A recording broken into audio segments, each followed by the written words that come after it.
Assalamualaikum warahmatullahi wabarakatuh. Nah, sebelum kita mulai, alangkah baiknya kita perkenalan dulu. Tak kenal maka tak sayang. Nah, perkenalkan, nama aku Fitri Novita Faradina dengan NIM 202307100093 dan rekan saya Desi Aulia dengan NIM 2023071118. Kira-kira di sini kita mau ngapain ya? Mau apa ya? Jadi kali ini kita akan membahas dan berbincang-bincang mengenai culture shock di Jogja. Hah? Culture shock? Iya. Culture shock itu apa sih? Nah, culture shock ini adalah perasaan di mana seseorang merasa tertekan serta terkejut ketika berhadapan dengan lingkungan dan budaya baru. Jadi gimana? Udah tahu?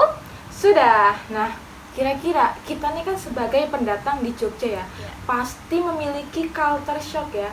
Entah itu dari kulinernya, mungkin dari bahasanya, atau sikap-sikap orang yang ada di Jogja. Nah,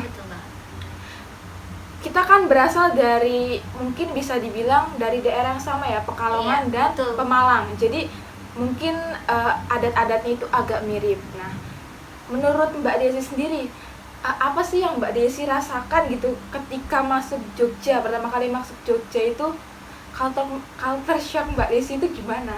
Iya, jadi pasti banyak juga orang-orang yang ini ya, kayak merasakan gitu. Jadi ketika pertama kali ke Jogja yang pasti kulinernya dong tentunya itu. Soalnya di daerah saya sendiri di Pemalang itu kan kayak makanannya itu cenderung kayak yang pedas, asin gitulah.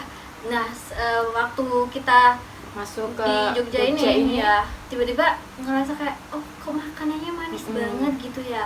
Padahal ini kan makanan kayak emang tergantung yang pedas-pedas gitu loh. Kok di sini jadi manis. Dan ada salah satu kayak makanan khas seperti soto gitu. Ternyata di sini tuh aku kaget kayak, oh ternyata di sini soto itu identik sama kuahnya yang kuning gitu, dan udah ada nasinya dicampur.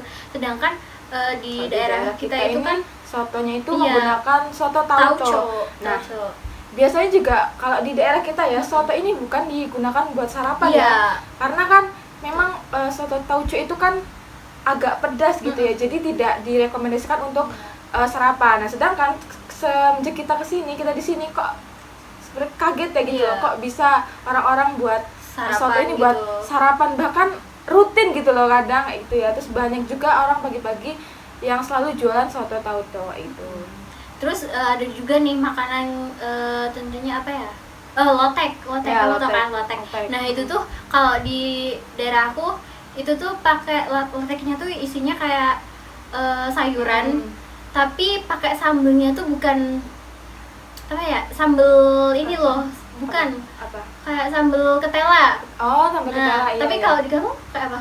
Kalau di aku itu lotek itu jadi bukan sayur ya. Kalau di aku tuh lotek itu buah gitu. Jadi kalau di sana itu rujak gak sih? Bukan, kalau di aku rujak ya. Rujak ada sendiri rujak, tapi kalau lotek itu ya adalah buah terus nanti ada sambalnya kayak gitu. Jadi itu aku pakai sambal apa? Pakai sambal kacang, ada sambal kacang bisa sama sambal gula. Nah, itu aku kaget tuh.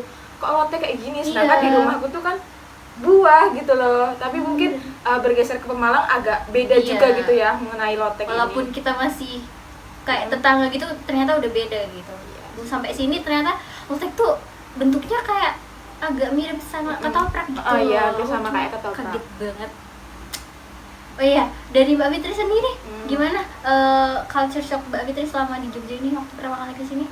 Ya itu, aku pertama kuliner, terus aku sini juga mungkin culture shocknya itu agak apa ya, mengenai harga-harga jajanan makanan itu mungkin agak mahal sedikit gitu dari di tempatku gitu. Jadi mungkin yang tadinya uang bulanan 500 itu bisa untuk sebulan, tapi di sini kok malah kurang kayak gitu.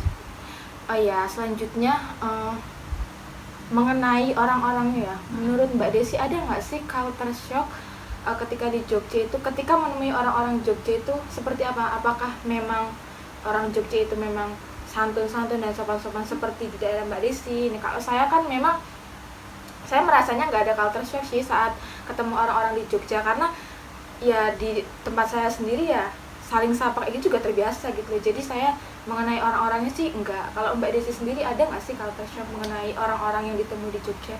Kalau dari aku sendiri ya, ketika di rumah sama udah nyampe di Jogja ini kayak ngerasa beda gitu loh vibes-nya. Kayak kalau di rumah tuh kalau mau nyapa orang kayak senyum gitu. Kalau di Jogja ini kan udah hal yang biasa gitu kan. Ya, kalau aku sendiri kalau di rumah itu apa ya, kalau mau senyum nyapa orang tuh kayak canggung gitu loh. Soalnya dari sana juga nggak ada respon gitu, nggak respon balik, nggak ada feedback ke kita gitu. Jadi aku mau nyapa orang ini tuh kayak nggak usah lah gitu, ngerasa nggak enak aja gitu loh. Terus pas masuk sini kalau nyapa orang Jogja aksi kan langsung disenyumin balik, langsung disapa balik kayak gitu. Memang di sini orangnya ramah-ramah dan sangat sopan-sopan seperti itu. Nah, tadi kan sudah disebutkan ya culture shock apa saja yang kita alami selama kita ada di Jogja.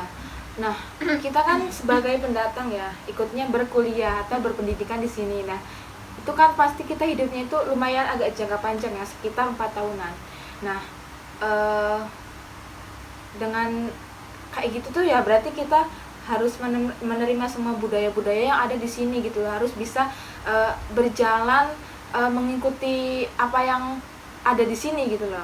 Nah, menurut Mbak Desi sendiri ya, gimana sih cara mengatasi culture shock itu agar terbiasa gitu? Seperti yang sudah saya sebutkan tadi ya, kayak makanan itu kan, ketika awal itu kan kayak masih apa ya, belum masih terbiasa gitu kan. Nah, lama kelamaan juga yang namanya makanan itu kan apa ya, hal yang sepele, sebenarnya sepele bagi kita yang mungkin nggak pilih-pilih makanan gitu. Iya, betul. Jadi apapun bisa diterima lah makanannya. Nah, tapi bisa juga itu cara mengatasinya tuh kayak kita bisa berinisiatif sendiri dengan misal nggak apa ya, nggak suka nih sama makanan ini, kita bisa mengatasi dengan masak sendiri. Iya, kita kan sebagai anak kos jadi harus bisa berhemat ya kan. Harus itu bisa berhemat. masak kan bisa sesuai dengan selera kita sendiri. Bisa cara mengatasi kalau itu. ya kalau apa kebiasaan orang-orangnya tuh juga kita bisa menerima, bisa menyesuaikan gitu. sama orang-orang di sini kan, kayak salah satunya selagi itu positif, jadi bisa kita terima. Nah, mungkin tadi ya Kak Desi ya, yang bagaimana cara mengatasinya itu mungkin hampir sama juga sama bagaimana saya mengatasinya juga seperti itu, kurang lebih seperti itu, karena memang kita sebagai pendatang yang kotanya itu memang hampir sama budaya-budayanya seperti itu. Jadi mungkin culture shock ketika di Jogja juga hanya itu saja, mengenai kuliner, terus mengenai makanan atau jajanan yang mahal di sini seperti itu. Nah, jadi kita sebagai pendatang teman-teman, ketika kita berada di suatu tempat pasti akan merasakan culture shock ya.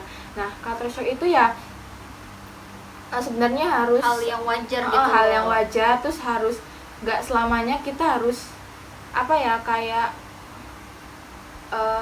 manja dengan culture shocknya itu loh. Jadi kita ya dibiasakan aja dengan culture shock itu. Kalau misalkan emang semisal orang-orangnya nggak sopan-sopan atau orangnya bagaimana ya kita bisa menyesuaikan gitu loh.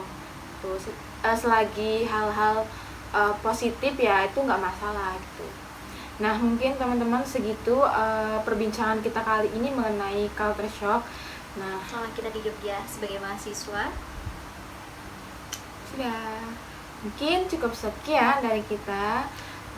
Wassalamualaikum warahmatullahi wabarakatuh. Dadah.